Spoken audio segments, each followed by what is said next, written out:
Now, if any of you have ever had to turn a garment right side out and you have this hole where you had to use to turn it with, and this is the turning hole, and you need to hand sew it up, because if you stitch it with the machine, you're going to have the stitching on top, and you want to have an invisible stitch. So I'm going to show you how to do the invisible stitch to close up this hole.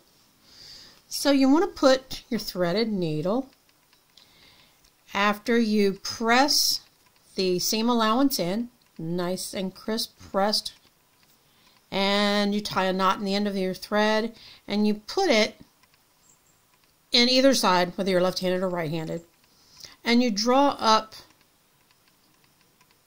your needle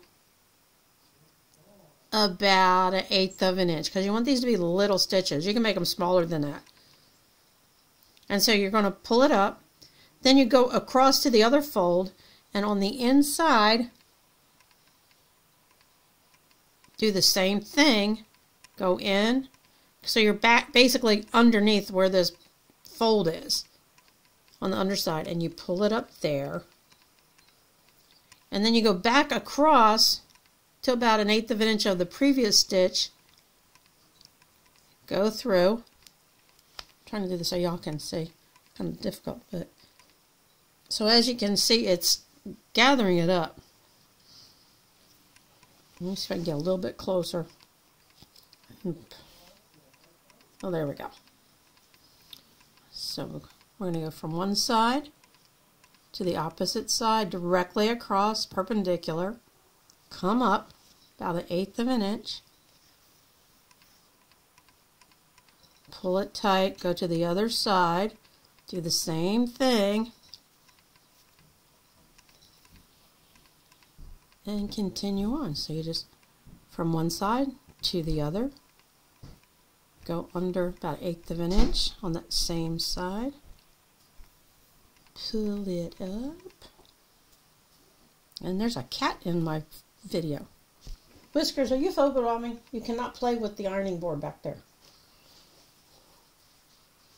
So we'll see if I can get this right. Okay, so we're going to go to the opposite side, come up, just like this. Excuse my fat fingers. And I'm going to pull it through. And then I'm going to go directly across, come up on that side. This camera's trying to focus as I'm moving around. And like that. And as we finish this,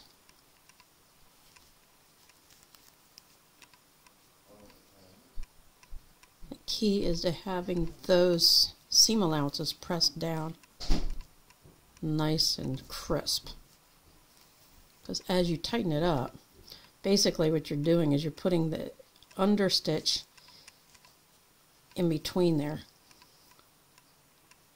so that, and you can also do it this way, where you kind of reach across, where I came up, instead of waiting to come over, I just went ahead across to it,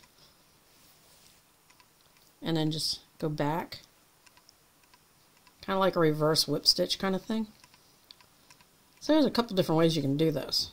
This is just the other way, where you come up one side, go over to the other side, and then come up your 1/8 of an inch, go to the other side, and grab that 1/8 of an inch on the other side and pull it through.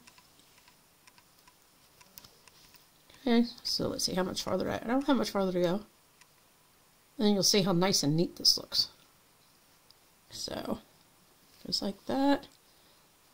And I'm just hoping that, because it's hard to do a close-up stitch like this and have a close-up shot. So I hope that this is helpful. As you can see, there's how I did my needle. From this side, underneath that fold, came up about 1/8 of an inch, go to the other side, 1/8 of an inch from where it came out on there, and then come back up out, pull it, get a nice tight stitch, go back over, and repeat the same thing over and over. And I'll show you what this looks like when I get to the end. Hopefully I got the camera in the right spot so you can see it. Better that you see the stitching than you see my face, because this is very, it's really hard to tell if you got the right colored thread, that when you do this, that you've actually hand stitched this. It looks like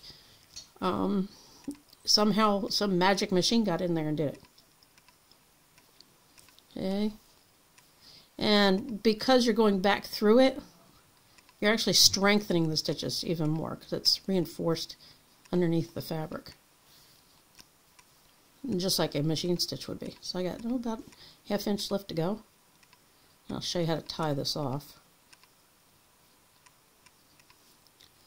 Goes through there. And like this. So I just call this, I don't know what the technical term is. I don't remember what they told us in school, what they called it. I just called it an invisible stitch. An invisible seam stitch. Because it's in a seam and it's basically invisible. And I go past where the machine actually stitched, because this is the machine part. And I'm going to grab it up one more time like this. Come up. Out. Get it good and tight. Make sure this is nice and tight, and it is. Then I'm going to knot it off. Put one knot like this. Just where you just kind of twist your thread around and you put the needle through that loop, just like that. And I make a double one. Then all you need to do from this point is put it back down inside that crevice, or that where that seam is. Come back up behind it, somewhere up behind it. Somewhere up behind there, just like that. Pull it through, like this. Hides that in there. And then if you pull it tight, and then snip it and it snaps back, what happens is that end goes inside. So now you've got this beautiful, invisibly stitched. Oh, look at this. It's nice and tight, and you can't see it. You really can't. And that's how you do. That's how you close up the turning hole in any garment that you make. Hope that this has been helpful for you. Let me know in the comments what you think, and hopefully my camera angle was okay so you could see actually how to put the needle in the fabric from each side to create the stitches. Have fun sewing, and God bless, and Merry Christmas, because it's coming.